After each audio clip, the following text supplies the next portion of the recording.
Hi, good afternoon, Charles, and thank you for taking time.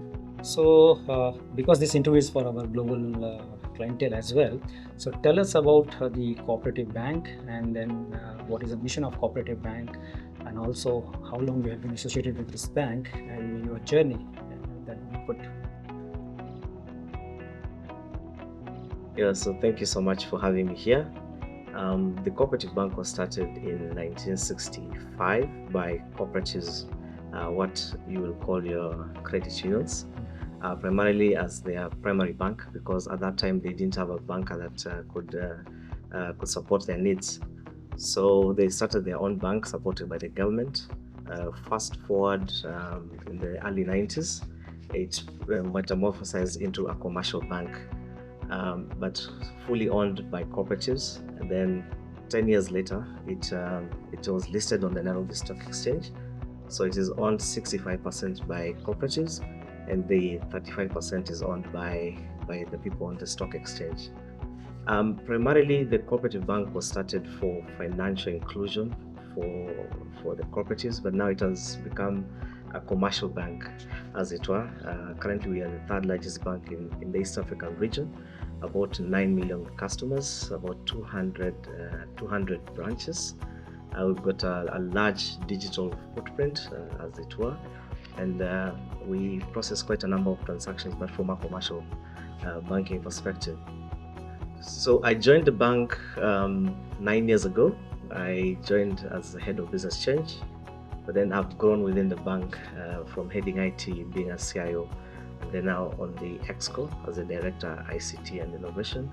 And during this time, we've really been involved a lot in transforming the bank into the digital bank that it is right now. So, Charles, could you please throw some light on the challenges and opportunities which we can see in Eastern African market and in Kenya in particular, and share your experience of how you are trying to transform cooperative bank considering those challenges. So I'll speak about the challenges from a customer perspective. I think the financial inclusion in Kenya and mostly in East Africa is quite low. So the penetration of into the finance world is pretty low. But what we've seen is the proliferation of mobile technology has enabled that to clear that challenge. And as a bank, as cooperative bank, what we've done is we have also invested quite a bit in mobile. The telcos that I'm sure you know about, the Safaricom's and of this world, have enabled finance to be democratized into the world based on the infrastructure that is there. So that's one of the biggest challenges that is there. Of course, there's a regulatory landscape, which is also big for us.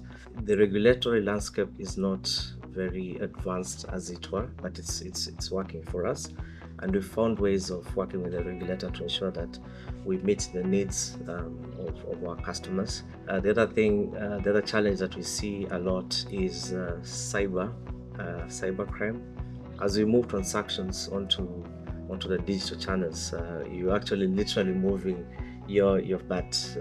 We have been able to surmount that as a challenge, and we're seeing quite a bit of growth from a customer perspective. Now, the demographic in Kenya and in East Africa, I would say, is we've got a young population that is pretty much mostly on the mobile phones, and that's how they know. So what you call the digital natives. And the challenge for us banks, especially incumbents, is to make sure that we go to where our customers are. So the challenge to the banks and to us, for example, is to make sure that we invest quite a bit in digital technologies, mobile technology especially. And what we've seen is working with partners like Infosys, that makes it very easy for us. So the opportunities are immense, and we still see there's potential for growth there. So, Charles, you talked about the challenges and then the native young population in Kenya and West Africa. So, just tell me that what is your strategy for 24-25, and how are you going to bring some of the innovations and to tap this young population and your your strategy for going forward to be competitive in this market?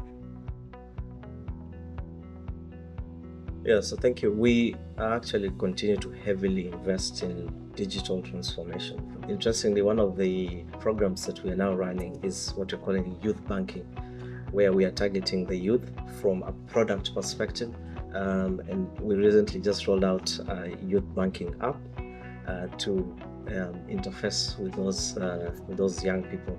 So that is one of the strategies that we're employing. We're continuing to also invest in SMEs because the SME market is also very big in Kenya, and it continues to be an untapped market. So that's one of the strategies we're doing.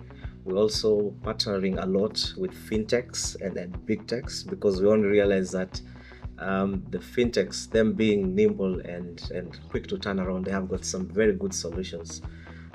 So that's one of the strategies that we're doing, and we're also investing a lot in AI and data, because we need to give our customers, especially the young guys, personalized service, something that is contextual to them. So those are some of the strategies that we're employing as a bank. Now, looking at a strategy from an IT perspective, we're calling it a four-pronged strategy. We're looking at resilience, data and analytics, engineering excellence, and innovation. So, and we find that supports the bank's corporate strategy. So that's how we're looking at 2024 into 2025, but mostly investing quite a bit in the youth banking sector, because this has traditionally been untapped for us. So, Charles, why did you decide to embark on a journey for digitizing your core banking? How it's bringing in the benefit of all the strategies what you have just called out? How it's going to benefit you from those digitizing the core? Okay, so I'll answer your question not from a technology perspective, but I'll still come back to technology. When we started our digital transformation journey back in 2017, one of the things that we were faced with is, what is really digital transformation? Is it investing in a new core banking system? Is it buying new servers? Is it implementing a new mobile banking application? Is it starting a fintech? But then we did realize that it really meant transforming the way we do business using technology. So what we decided is we came up with a strategy which was optimizing the core while getting new segments. So we did realize that our core, which was the cooperatives then, and the business that we had, needed to be digitized right from the core.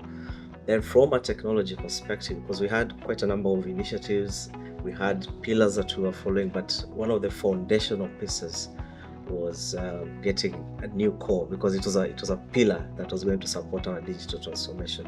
So that's why we set out to implement a new core banking system, and that's how we ended up with the FinaCore where we are right now. And what we've seen is it has enabled us to really implement from a business perspective all the strategies that we had. And I'll give you an example.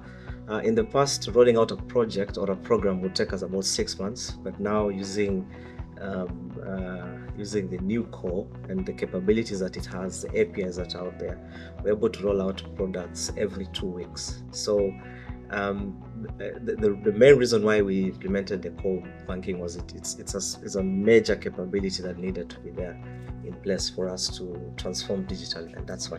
And we've seen tremendous return on investment.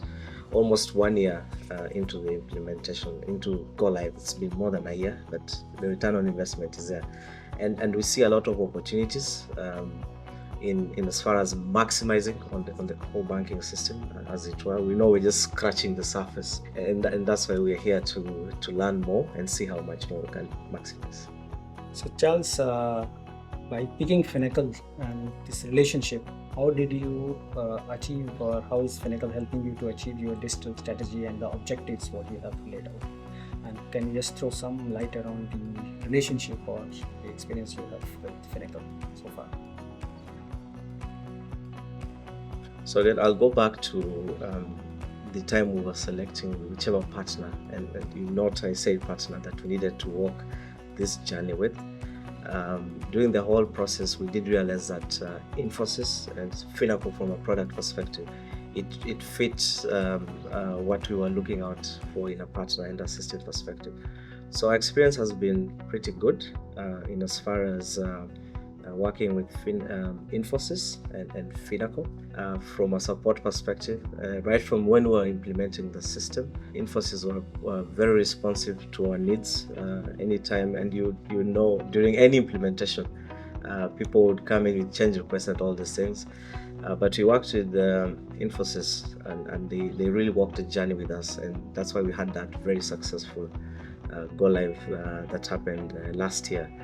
Now, post the implementation, we've continued working with Infosys to build more capabilities on top of the application. You know, we just recently signed up for the trade system, so meaning we are happy with the relationship we have with Infosys and Finacle. So we do understand that we do know that for many years to come, this relationship will grow, because Finacle as a system, the core banking system, and Infosys as a partner augurs very well with our strategy to be the dominant bank in Kenya and East Africa. So we are very confident working with Finacle and Infosys. So thank you, Charles. Thank you for your time, and then you have shared a very good insight about our relationship and where the bank is strategizing the whole of Kenyan market for us, and we look forward to this relationship to grow. And yes, you are right, with trade finance is just a one step, but then we want to have as much of business with you guys. And Infosys as an organization and cooperative bank as the cultural synergy, what I've seen. I have been also part of this journey of being selected from Finacle to today. Thank you for your time, and very happy, and would like to see you again and again. Thank you so much. Thank you.